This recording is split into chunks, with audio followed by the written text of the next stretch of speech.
Welcome back to another THS Car Confessions. I'm Mary, the senior hunt sister, and I'm going to tell you a story about someone making a mess in my car.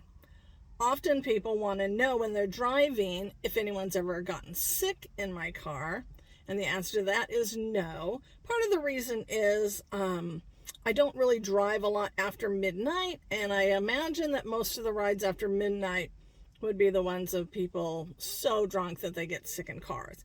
Also, I don't think it really happens that often. I did have one time when I had to pull over and let someone out of my car because he knew his wife was going to get sick, but that just worked itself out that I left him on a corner. He ended the ride.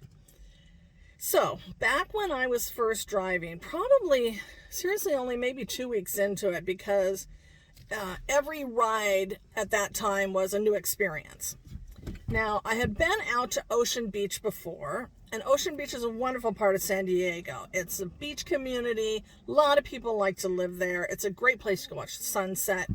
It's a nice place, but it generally only has one way in and one way out, so it's not the funnest place to drive because you can often, especially in rush hour traffic, get stuck in a lot of traffic.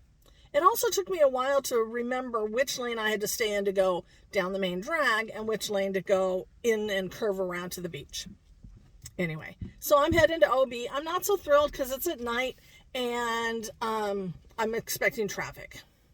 I get down there and I'm going all the way to the Ocean Beach Pier, and I pick up a couple young men who have been fishing. So they smell like fish.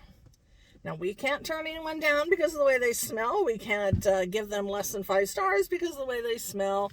They went fishing. It's nice. They're young men. They had a good time. I'll live with the smell.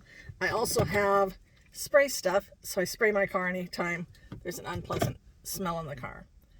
So, one young man gets in the back seat here. Another young man helps me in the trunk. He's got fishing poles. So I have a back seat that part of it flips down and part of it doesn't, or both of it can. So we're going to flip down the one side, put the fishing poles in. He sat in the front seat. Fine, no problem. I go all the way to La Mesa. Now, Ocean Beach to La Mesa is probably good 20 to 30 minutes. I don't remember if there's traffic or not. Probably not because it was dark. But we went all the way downtown. In fact, it must have been during Oktoberfest. So maybe it was October and I started driving in June.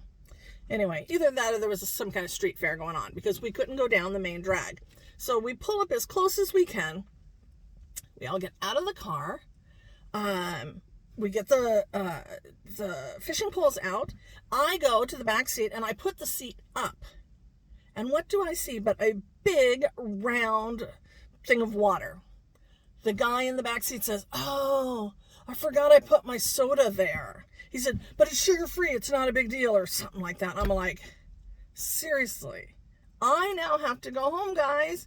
And luckily, I have a little green machine. It's a little Hoover green machine. I got to clean it, suck it up, get it dry.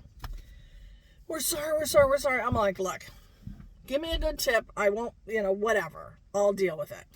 I'd been driving not that long that night. I definitely planned on staying out longer, but I'm like, oh, done now. So I go about 3 or 4 miles away, no tip. So I pull over because the lift tells you to take pictures of it and report it right away. So I'm like, okay, I would have seriously been happy with a $20 tip. They didn't mean to do it. I have a green machine. I can clean it myself. But they didn't tip me at all. So I go to it was actually a trolley stop, big empty parking lot, turned on my lights, took a bunch of pictures, sent in the report to Lyft. By the time I get home, Lyft has already given me $80 to clean up the mess. Now, I thought, wow, $80, that's a lot of money. So I get home and I start doing my green machine. It's a big mess. I do a really good job. By the next morning, you can't even see what it was. But as I'm doing it, I think, yeah, $80, because I literally had to stop driving. I could have made $80 in 2, maybe 3 hours max. So I did lose $80 worth of work. The lesson, though, is all they had to do was give me a little tip, and I would not have reported it. That being said, in the future, I will report it all the time because I don't know that I was going to be able to get that mess out like I did. I feel I was pretty lucky that I got the mess out. So, yeah, next time, and again, it's like a lesson learned. Next time I know if I have to put the seat down, I'm going to look first and see if anything's sitting in the seat. Anyway, hope you enjoyed that story. If you've been enjoying our stories, we really, really would love you to subscribe, hit the notification button, hit the like button, share us with friends, leave a comment. Oh, one comment I'm interested if you guys could for me is, when you take a Lyft or an Uber, do you talk to your driver? We tend to all the time, of course, because, in about 5 minutes or less than 5 minutes, we're saying, yeah, we drive Lyft too. And then we start talking about different tricks of the trade and that kind of stuff. But we also have rides that are in complete silence. So I'm wondering, are you a complete silence person or are you a chatter? I don't mind either, honestly. Thanks again for stopping by. Bye.